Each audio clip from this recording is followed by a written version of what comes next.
Olá, queridos amigos. É um prazer estarmos nesse momento juntos, em coração, sentimento, juntos também em pensamento. E o que eu desejo é que todos vocês estejam bem, estejam em paz, com seus familiares, seus amigos e todos ao redor. Então, hoje a gente vai conversar um pouco sobre a eutanásia, entrando nesse tema, não é, em defesa da vida, onde a gente está também no mês de setembro, não é, que é o mês, que é o Setembro Amarelo, onde a gente costuma ver e costuma divulgar muito a, a promoção de saúde e principalmente a prevenção do suicídio, né? Então, a eutanásia é uma modalidade e a gente vai tentar entender, não é, um pouco sobre ela. E aí eu vou compartilhar com vocês uma apresentação para facilitar o meu encadeamento de ideias e eu espero que eu possa ajudá-los também a compreender junto comigo. Bom, então a gente vai primeiro saber de onde veio essa palavra, né? Então, essa palavra ela foi criada no século XVII pelo filósofo inglês Francis Bacon, numa obra que ele escreveu, né? E nessa obra, Historia Vitae et Mortis, ele prescreve a eutanásia como um tratamento mais adequado para o personagem que tinha uma doença incurável, né? E aí, na sua etimologia, estão duas palavras gregas, eu, que significa bem ou boa, e tanásia, equivalente à morte. Ou seja, no sentido literal, eutanásia significaria boa morte. E aí a gente tem vários tipos de eutanásia. A literatura fala de 3 tipos. A eutanásia voluntária, que é quando a morte é provocada atendendo a uma vontade do paciente. A eutanásia involuntária, quando a morte é provocada contra a vontade do paciente. A eutanásia não voluntária, quando a morte é provocada sem que o paciente tivesse manifestado sua posição em relação a ela. Então, outro conceito também que a gente vai trazer, para não confundir com a eutanásia, é o conceito de suicídio assistido, né? Porque a eutanásia, quem pratica o ato da morte é um terceiro, normalmente médico ou enfermeiro, que vai agir para abreviar a vida do indivíduo, a pedido do paciente, no caso, sendo eutanásia voluntária. No suicídio assistido, quem pratica o ato que gera a morte é o próprio paciente. O médico apenas prescreve a dose letal. Então, são sutilezas que é importante da gente compreender, principalmente para que a gente esteja bem informado a respeito do assunto e que a gente possa também se posicionar diante disso. Então, esses são alguns países que hoje já existe como uma prática legal, que é na Holanda, na Bélgica, Luxemburgo, na Suíça e no Canadá. Outro conceito e outra definição também muito importante, que é aquela que a gente vai se desdobrar na nossa conversa de hoje, é a ortotanásia. Então, a ortotanásia é o termo utilizado também pelos médicos para definir a morte natural. E a ortotanásia vai focar em quê? Vai focar na adoção de procedimentos paliativos buscando o controle da dor e de outros sintomas daquela doença. E o cuidado também dos problemas de ordem psicológica, de ordem social e espiritual, atingindo a melhor qualidade de vida possível para os pacientes e suas famílias. Ou seja, de uma certa forma, ela significa a morte no momento certo ou processo natural. É quando a medicina vai viabilizar todas as condições necessárias, sem ser extremamente dolorosas e invasivas, para a manutenção da qualidade de vida daquele paciente, mas também para a manutenção da qualidade de vida daquelas pessoas que são os cuidadores daquele paciente. E aí a gente observa que começa a surgir essa ideia de cuidados paliativos, né?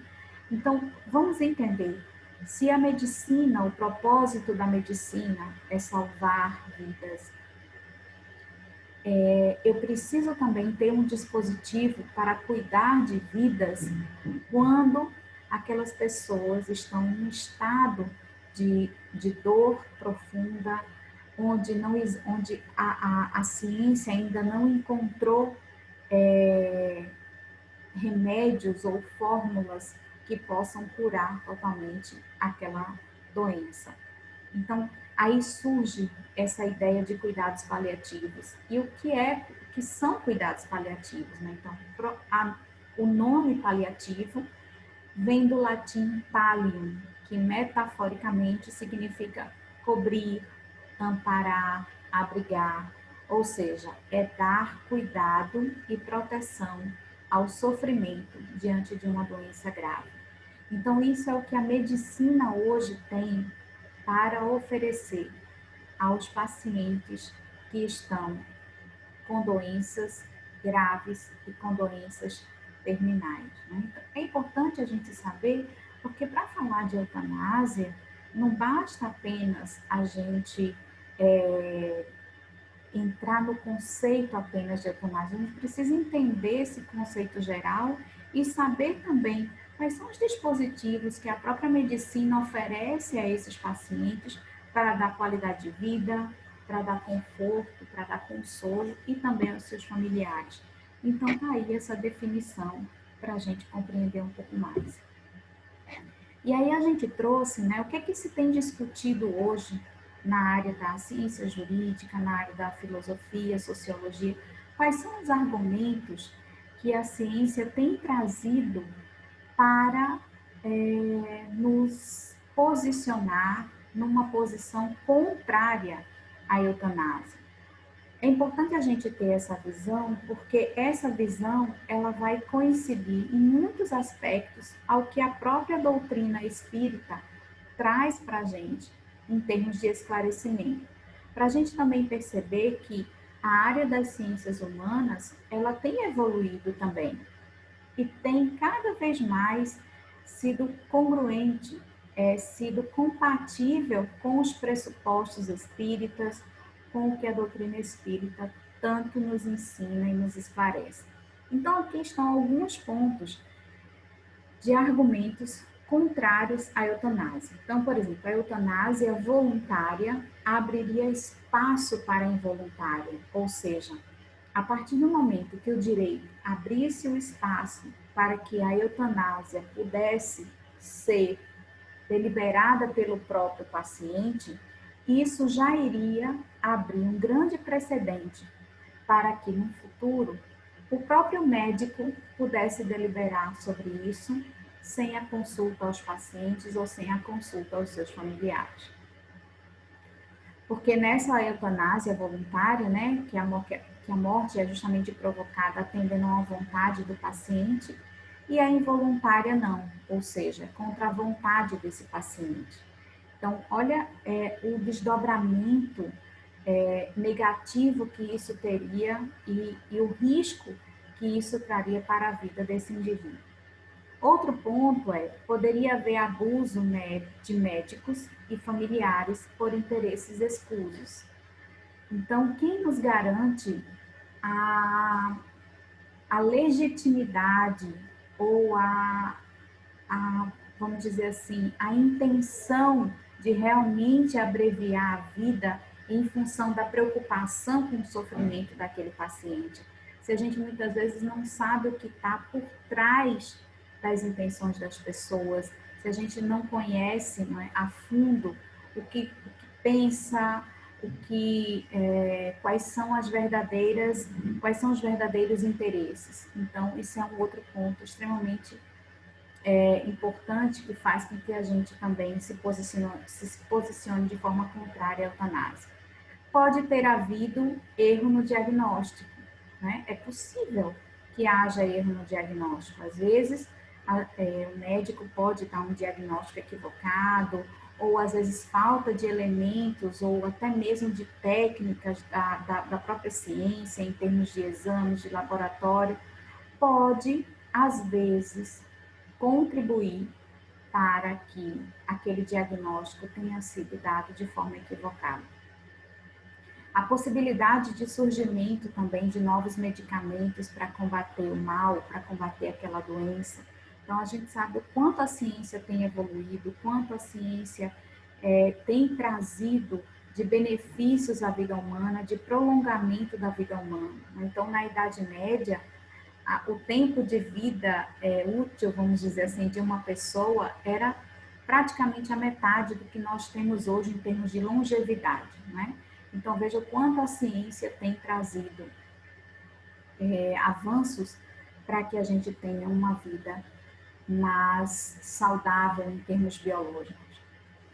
Outro ponto é a possibilidade de reações orgânicas do paciente e que restabeleçam o enfermo. Então, veja, se a gente parte do ponto de vista da doutrina espírita e de que a mente humana, o espírito é o gestor do corpo físico, a gente não pode descartar essa possibilidade, né? Veja que isso é trazido por vários ramos da ciência, mas veja como isso é compatível do ponto de vista espírita. Se o espírito é quem comanda e governa, a gente sabe que as nossas células, elas são moldáveis, elas são plásticas. Então, pode haver um restabelecimento do paciente, pode haver naturalmente, através de tantos recursos que a gente conhece da doutrina espírita, um restabelecimento daquele enfermo. Então, é outro ponto. E aí eu trouxe essa ideia, né, de um jurista chamado Noronha, que eu achei bem pertinente, que tem muito a ver também com o que a doutrina espírita comunga ou nos orienta. Não existe direito de matar, nem o direito de morrer, pois a vida tem uma função social. A missão da ciência não é exterminar, mas lutar contra o extermínio. Então veja que lucidez, não é? Se a proposta da ciência é nos dar qualidade de vida, nos dar bem-estar, nos dar conforto, é lógico que a cada avanço e a cada promoção nessa direção vai levar a uma qualidade de vida maior do indivíduo, porque a proposta é a evolução, é o progresso. Então, o progresso emana, o progresso advém também da qualidade de vida das pessoas, não é?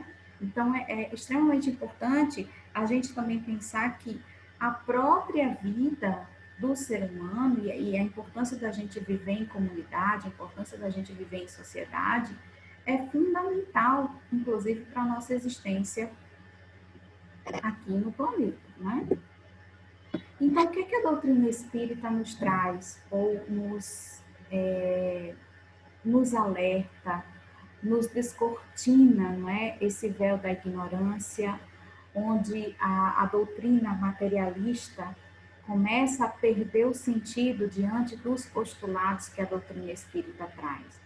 Então, no Livro dos Espíritos, tem uma questão, que é a questão 953, que vai dizer assim: quando uma pessoa vê diante de si um fim inevitável e horrível, será culpada se abreviar de alguns instantes os seus sofrimentos, apressando voluntariamente a sua morte? E os espíritos respondem: é sempre culpado aquele que não aguarda o termo que Deus lhe colocou para a existência. E quem poderá estar certo de que, malgrado as aparências, esse termo tenha chegado? De que um socorro inesperado não venha no último momento? Então, olha a importância da gente perceber que nem tudo está no nosso controle. Quem vai nos dizer a ordem ou quando as soluções das doenças, as curas para as doenças vão chegar. E assim, isso é bem complexo, porque a gente tem uma visão muito imediatista das coisas. Então, a gente não para muitas vezes, analisar que muitos estudos estão acontecendo no mundo inteiro para vários tipos de doenças. Então, a gente não sabe o que de uma hora para outra vai surgir como uma notícia, mas aquilo já vinha sendo estudado, aquilo já vinha sendo, vamos dizer assim, aprofundado e pesquisado por muitos cientistas. Então, a gente não sabe em que momento vai acontecer esse tipo de socorro inesperado. Então, eu trouxe aqui para a gente refletir juntos também, justamente nisso que essa questão traz para a gente, uma história que está lá na revista O Reformador, não é? Que vai dizer assim, né? É uma história de uma pessoa e que vai dizer assim: adoece em Paris, formosa criança. Seu pai era médico e muito cuidadoso. Era, porém, temerosa moléstia, a difteria. Acendia, acendiam os óbitos naquela época da terrível doença. A cifra de espantosa 99%. Né? Então, era uma doença que estava se expandindo muito, muito rápido. O pai valeu-se de tudo que possível para salvar a filha. Vieram os fenômenos de asfixia e a cianose da face. Era então o sinal precursor da morte. Consultara em desespero de causa os colegas de Paris. Nenhuma resposta. Doía-lhe ao infinito. Pensa nesse instante em abreviar o desfecho. Injeção de ópio muito forte que aliviasse tudo. Pensou e fez. Não falhou o tóxico. Depois, o enterro, a volta do cemitério, o pranto, a saudade imensa e a sensação de um cruel dever cumprido. E quando de súbito lhe pronunciaram um telegrama que dizia: acabara-se de descobrir o soro, aguarde a remessa. Então, isso é exatamente compatível com o que nos traz a questão do Livro dos Espíritos. Nós não sabemos quando surgirão as novas fórmulas para a cura dos males. A gente sabe que o nosso planeta está num processo evolutivo, está indo, né, está caminhando para um planeta de regeneração, onde a qualidade de vida é bem maior. Então, veja a importância da gente também desenvolver a nossa paciência diante dos fatos da nossa vida. Então, se não fosse, claro que a gente respeita profundamente a dor de cada indivíduo, a dor de cada ser humano. No entanto, a gente precisa também alimentar em nós o músculo da resiliência, né? O músculo, vamos dizer assim, da resignação, porque as coisas, nem tudo está sob o nosso controle. E aí, diante, muitas vezes, de situações incertas, diante de diante de uma dor extremamente complicada e de um quadro extremamente complexo, a gente pode ter as nossas falhas. E aí é importante que a gente esteja muito esclarecido sobre isso também, de que a providência divina continua trabalhando para além das nossas, daquilo que nós temos controle. A providência divina nunca para de trabalhar. Então é importante a gente perceber que tudo no mundo e tudo que está acontecendo no mundo não está sob o nosso controle. Então, por isso que a questão do Livro dos Espíritos nos traz esse alerta. Será que a gente sabe quando as soluções, né? Quando é que esse socorro realmente vai chegar? Então, às vezes, né, tem até no livro Céu e Inferno, quando ele trata da questão dos suicidas, né? E na própria revista espírita também alerta sobre isso, de que muitas vezes aquele desespero enorme que o indivíduo está ali passando, muitas vezes o socorro estava prestes a chegar para aquele ser humano, para aquela pessoa. Então, nesse momento de grande impulsividade, de tentar abreviar todo o custo e sofrimento, a gente acaba cometendo um equívoco que pode nos causar muito e que pode nos levar, talvez, a um sofrimento, né? Com certeza nos levar a um sofrimento ainda maior.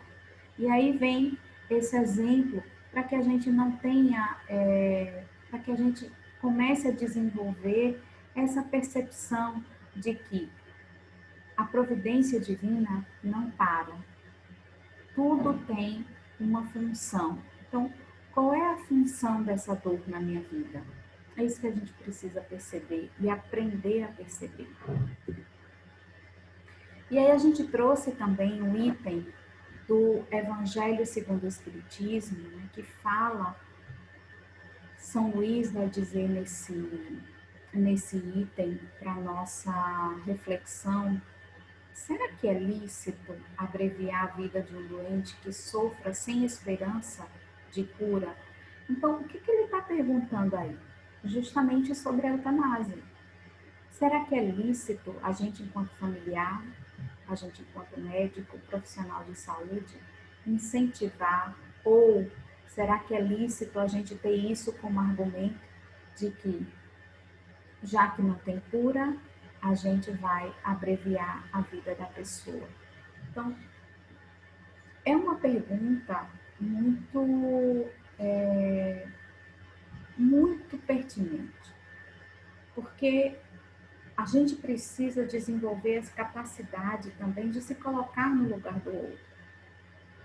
Como eu pensaria, como eu agiria enquanto espírita, vendo o meu familiar num sofrimento extremo, vendo o meu familiar, aquele ser que a gente ama tanto, naquele sofrimento extremo. Então, veja, é algo para a gente não só ter na cabeça, mas é algo para a gente de fato sentir e perceber as verdades espirituais, não mais do ponto de vista racional, mas também do ponto de vista emocional. Porque se assim não fosse, se só o conhecimento fosse suficiente, nós não teríamos amigos espíritas que se suicidariam.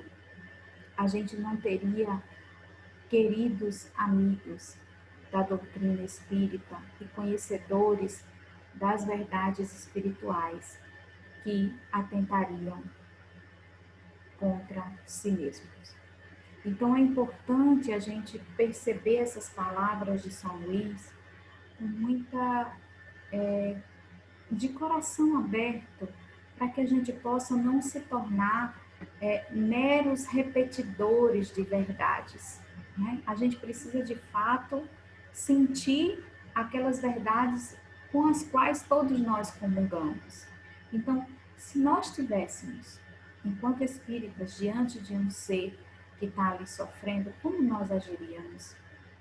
E aí tá as palavras de São Luís para nos dar um conforto, para nos dizer qual é o roteiro, porque o Evangelho é esse roteiro inigualável, é esse roteiro que a gente tem para que a nossa vida ganhe um sentido, para que o nosso sofrimento ganhe um sentido, para que a gente não esteja passando pela vida como se fôssemos meros viajores, mochileiros, sem destino, sem rumo, né? Então, essas verdades trazidas pelos espíritos, elas não devem apenas estar na nossa mente, na nossa consciência, mas elas devem ser experienciadas por nós.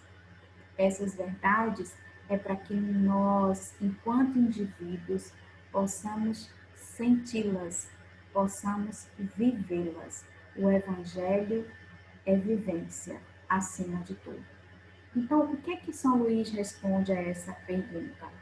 Minorai os derradeiros sofrimentos, quanto puderdes. O que ele está dizendo aí? Ele está dizendo dos cuidados paliativos. É isso que São Luís está dizendo. Então, tenta diminuir ao máximo, né?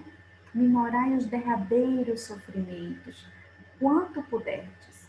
Ou seja, leva conforto àquele coração, usa a área da ciência, usa os recursos da ciência para diminuir, para aliviar aquela dor, mas guardai-vos de abreviar a vida, ainda que de 1 minuto, porque esse minuto pode evitar muitas lágrimas no futuro.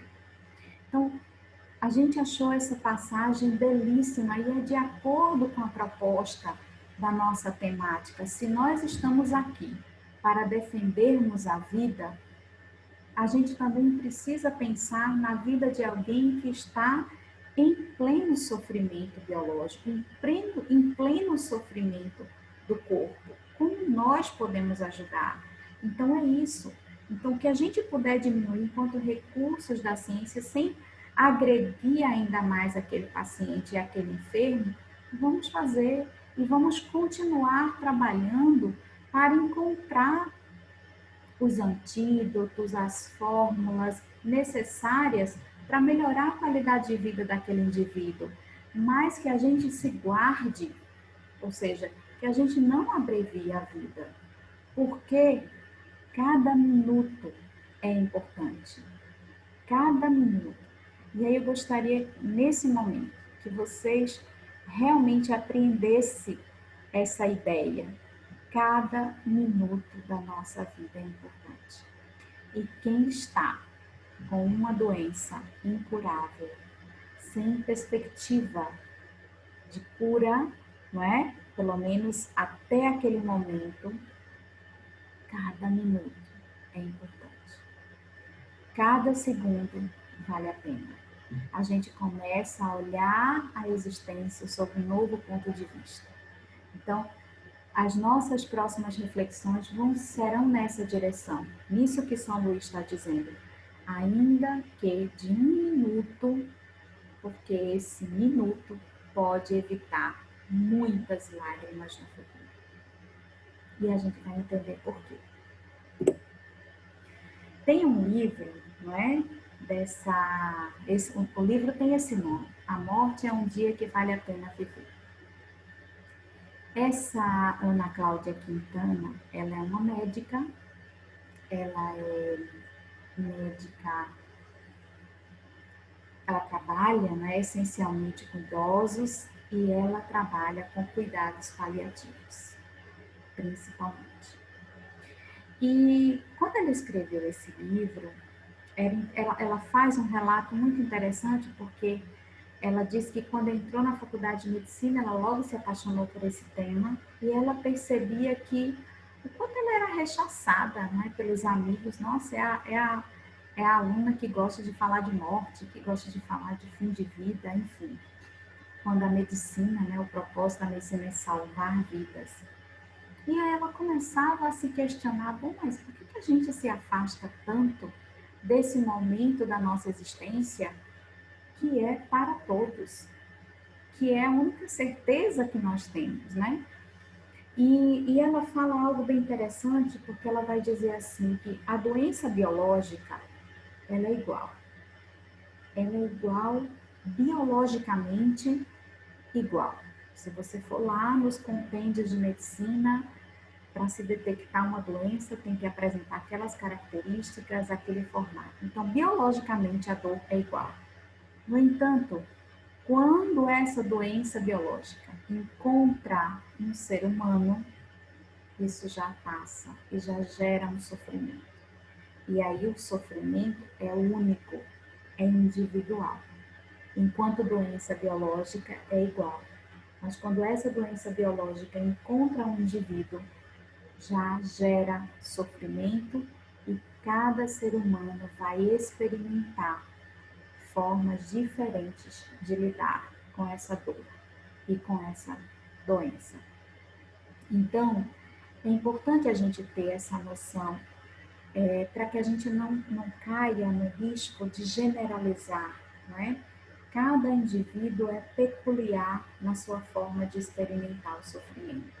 E se a gente tem a proposta de falar da vida e de defender a vida, nada melhor do que a gente trazer algumas falas de uma pessoa que lida o tempo inteiro com seres humanos que estão próximos do final da sua existência física, para que a gente possa extrair dessa fala uma sabedoria para todos nós, para a gente poder valorizar a nossa própria existência, para a gente poder compreender a grandeza que é estar encarnado, a beleza que a vida é.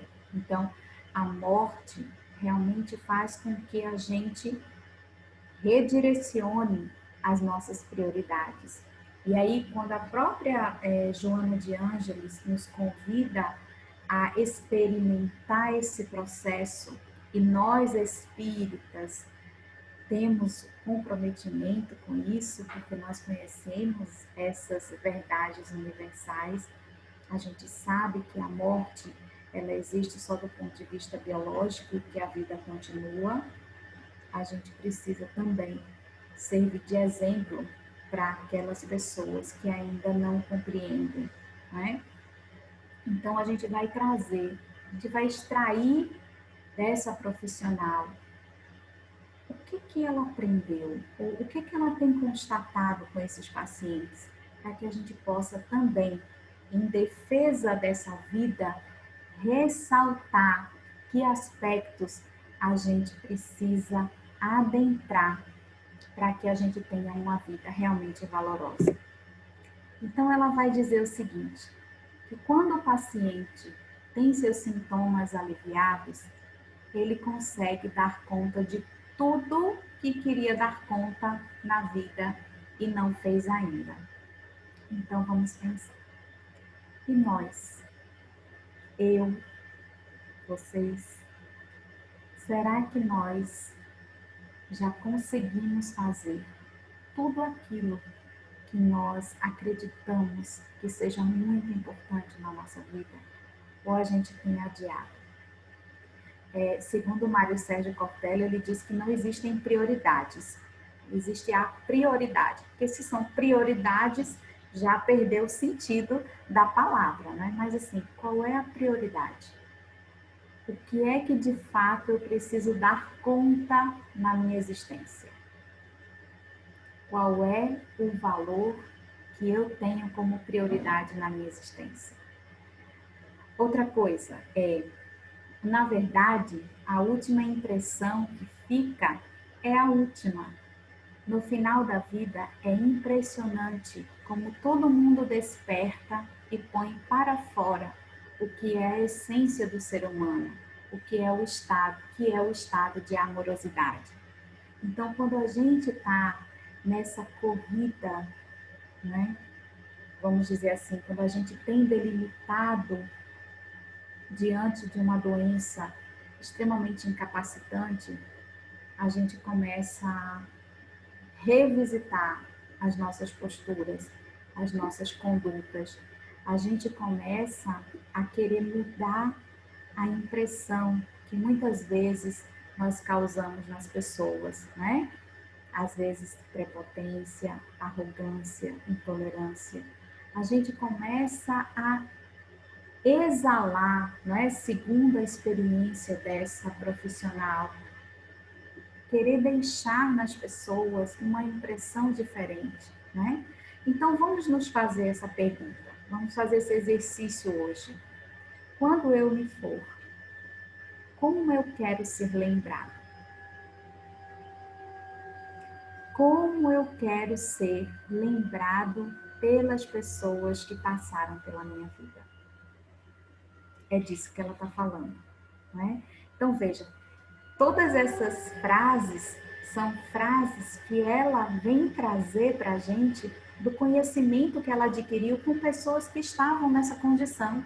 Então, por isso que é importante a gente entrar em contato com isso, para que a gente possa, de fato, mergulhar na experiência e que a gente possa defender a vida como um bem inalienável, como algo extremamente fundamental e que a gente deve defender mesmo.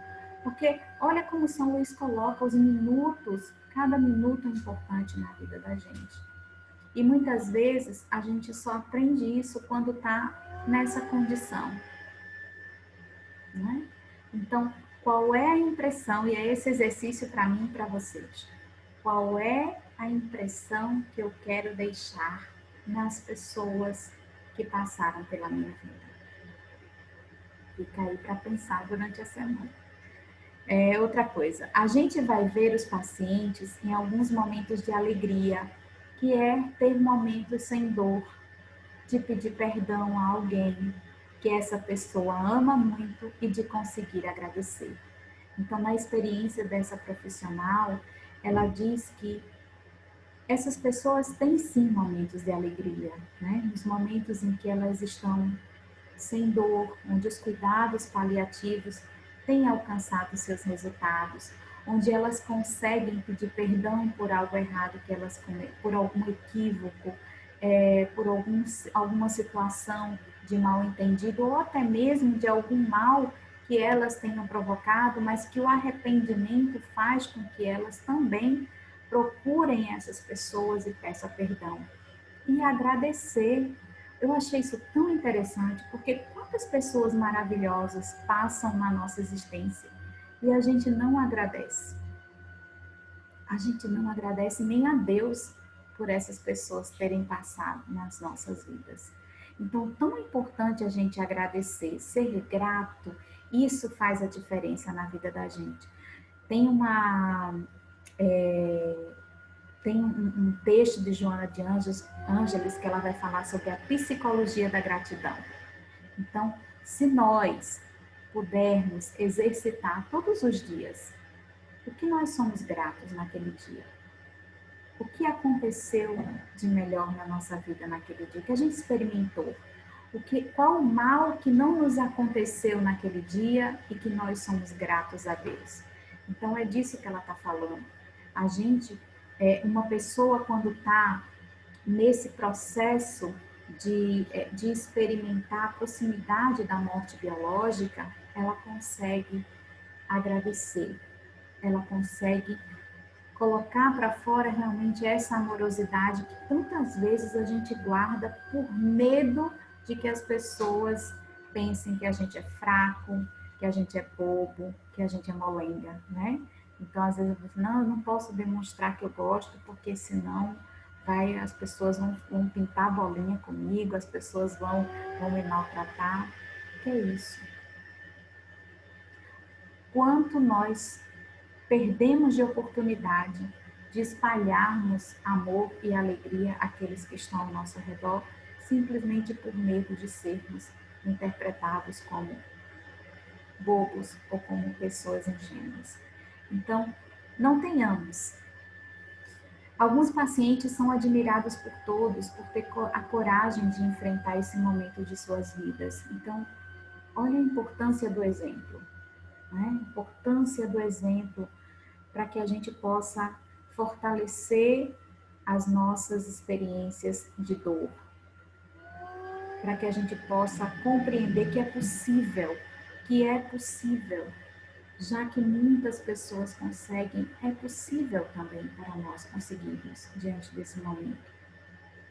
As pessoas têm a oportunidade de refazer a sua existência de uma forma que no final da vida faz sentido.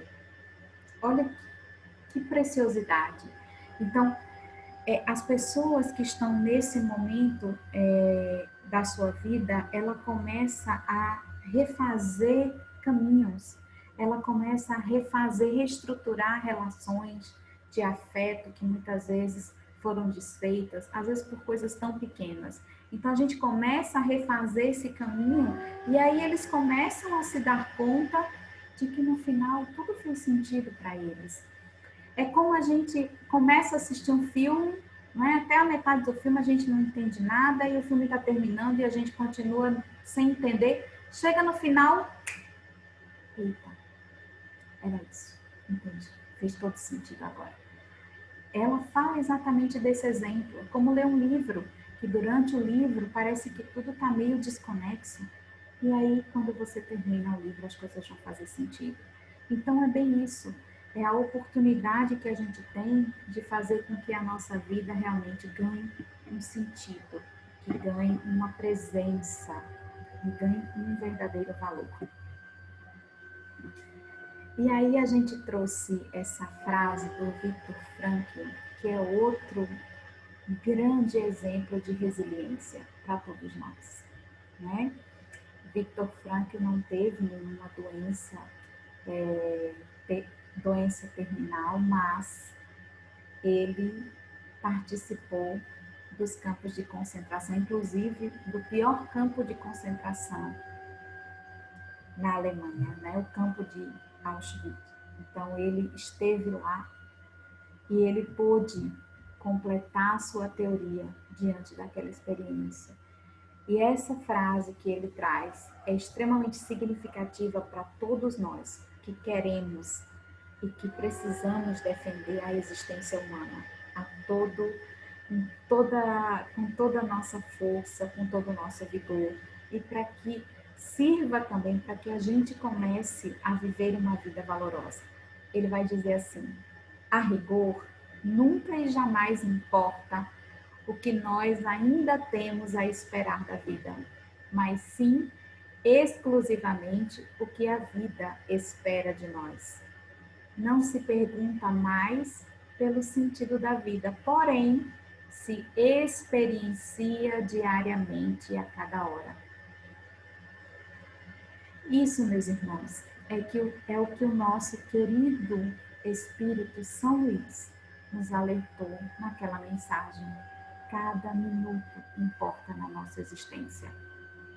Então, ao invés da gente ficar sempre filosofando qual é o sentido da vida, o sentido da vida está aqui, está agora, está acontecendo. É a experiência. Porque o que, que acontece conosco? A gente está comendo, a gente está almoçando, mas a gente já está pensando o que vai fazer depois. A gente está brincando com o nosso filho, mas já está planejando o trabalho de amanhã.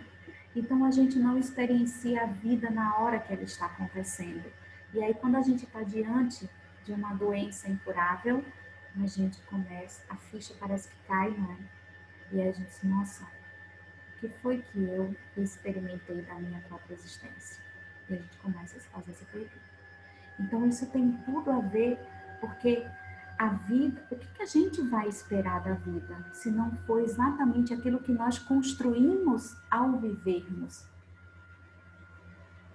O que a gente pode esperar da vida se a vida é tão complexa e ela vai se desdobrando ali na nossa frente? Os fatos vão acontecendo, as pessoas vão se interligando sem que a gente se dê conta disso. Então, a vida é esse desdobrar, né? É esse avançar. O que importa é a gente ir nessa direção, é vivê-la, é experimentá-la. E aí, a partir do momento que a gente começa de fato a viver o dia, os momentos, as horas, a gente começa a construir uma vida que vale a pena ser vivida. Porque é isso, as pessoas, quando chegam no final da existência, começam a se perguntar: o que eu fiz na minha vida? Parece que elas não viveram, parece que foram robôs, viveram no módulo automático. E a proposta não é essa. A proposta é justamente a gente começar a construir como se fosse uma colcha de retalhos. Como se cada dia fosse um pedacinho da nossa vida e que ela ganha um colorido e que é importante para todos nós, né? Porque as pessoas vão se interligando diariamente, as pessoas vão se conectando.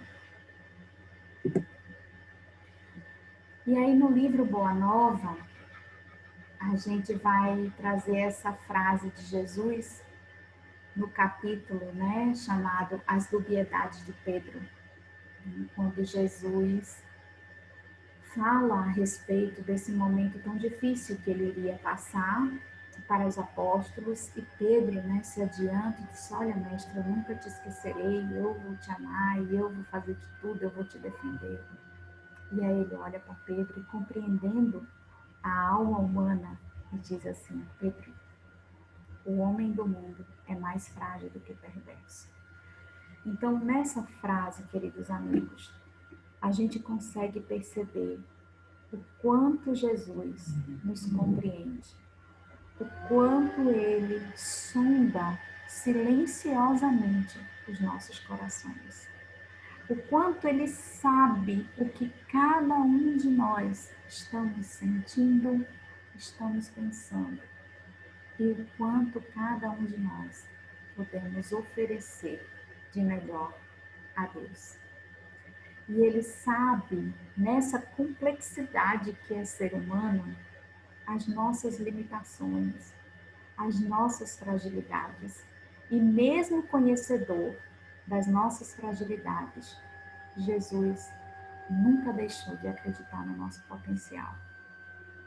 Jesus nunca deixou de trazer uma palavra de ânimo e de conforto, mesmo sabendo de que nós somos tão frágeis, e ao mesmo tempo nos incentivando a fazer mais e nos dando a ideia do quanto nós poderíamos ainda fazer igual e mais do que ele. Então, essa frase que sirva de reflexão para todos nós, porque são as nossas fragilidades que nos une, perdão, enquanto seres humanos, mas que nós também, a partir dessa humanidade compartilhada, nós somos muito mais fortes, porque não somos solitários, nós somos seres que quanto mais unidos, somos mais fortes. E aí a gente trouxe também do Evangelho segundo o Espiritismo essa frase do Espírito de verdade, né? Na parte do Cristo Consolador. Porque falar de doutrina espírita, meus amigos, é sem dúvida alguma falar de consolo. E para as pessoas que possam estar passando por momentos dolorosos da sua existência, seja uma doença física, ou seja, até mesmo as dores morais, que são muito mais torturantes, que elas possam compreender essa intenção verdadeira e única das verdades espirituais. Primeiro, de que a vida continua, e do pilar da base que é o processo reencarnatório nas nossas existências. A importância que tem o nosso retorno para o nosso aprendizado. E aí essa frase do Espírito de verdade é algo imprescindível para levarmos aos corações que estão, de alguma forma, pensando na eutanásia ou pensando em tirar a própria vida, que elas possam refletir nessas palavras do Espírito de verdade e que, de alguma forma, esses corações possam ser amparados pelo Mestre Amigo, através das equipes espirituais, através dos espíritos que protegem a todos nós. Então, o Espírito de verdade vai dizer: sou o grande médico das almas e venho vos trazer o remédio que deve curá-las. Os fracos, os sofredores e os doentes são meus filhos prediletos e venho salvá-los. Olha que proposta consoladora. Vinde, pois, a mim, todos vós que sofreis e que estáis sobrecarregados, e sereis aliviados e consolados. Não procureis alhures a força e a consolação, porque o mundo não as pode dar. Então, que a gente não procure em outro lugar a força e a consolação que o Evangelho e que as palavras do Mestre podem nos proporcionar. São eles os verdadeiros bálsamos para as nossas angústias. São essas palavras que o Mestre Jesus e que os Espíritos Consoladores trouxeram para todos nós, que são as verdadeiras pérolas da espiritualidade para nos amparar nos momentos de dor, nos momentos de aflição, e que a gente possa não perder a esperança. E para a gente finalizar, trouxemos uma frase que é muito conhecida no meio espírita, mas que ela precisa ser sentida. Ela precisa ser experimentada todos os dias. Isso também passa. Essa frase, ela era a frase de cabeceira de Chico Xavier. Quando Emmanuel trouxe o recado, né, de Maria para ele diante de uma grande aflição que ele estava passando. Então, que essa frase seja a nossa frase de cabeceira. Isso passa. Só o reino de Deus é bastante forte para nunca passar de nossas almas, com uma eterna realização do amor celestial. Então, queridos amigos, com votos de paz profunda, com votos de amor e gratidão a Deus, por conhecermos essa doutrina que nos descortina a visão, por essa doutrina que acalenta os nossos corações, que nós possamos de fato vivê-las, viver todas essas palavras que encontramos nessa doutrina consoladora. E para todos, um grande abraço, um forte abraço, e que em breve nós daremos esse abraço pessoalmente. Que Deus e que Jesus possa nos amparar a todo instante e que vocês continuem bem, se cuidando e se apoiando mutuamente. Um forte e carinhoso abraço. Tudo de bom e muita paz a todos.